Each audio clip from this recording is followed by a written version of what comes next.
A second nurse in Texas has been tentatively diagnosed with Ebola the day after she flew to Texas from Cincinnati,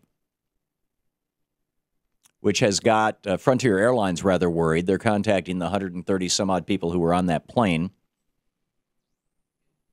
although they're assuring everybody she was not showing symptoms.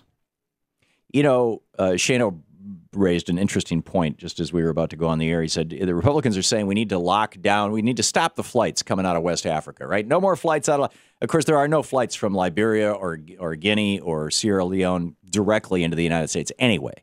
They all go through someplace else, whether it's Lagos or Nairobi. Those are the principal transit points in Africa, or whether they're going through Brussels or Paris or something like that.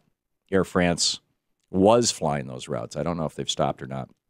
Many conservatives are saying, there's Ebola in West Africa. No more flights from West Africa. Okay, there's Ebola in Texas. Let's shut down DFW. Close the airport. Until Rick Perry gives everybody in the state health insurance and the hospitals get their act together.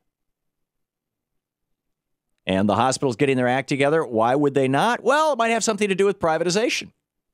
It used to be hospitals had to be nonprofit corporations. They had to work in the public interest. Their first job was getting people well. Now all these hospitals have been privatized. I don't know about Texas Presbyterian. I don't know if it's for-profit or not for-profit, but I do know that there's an epidemic of this all across the United States. And all across the United States, what you're finding are hospitals that used to be not-for-profit hospitals are now for-profit hospitals. They have doubled the patient load. They've cut wages for nurses. They've fought unions. They have, on and on it goes. And what suffers? Patient care.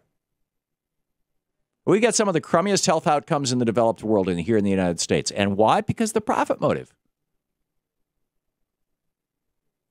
So we have this Ebola now pretty substantial thing. And in the midst of this, Steve Stockman, the congressman from Texas's 36th district, on the phone with talk show host Rick Wiles, says that President Obama may be delaying the government response to Ebola because he wants the virus to spread.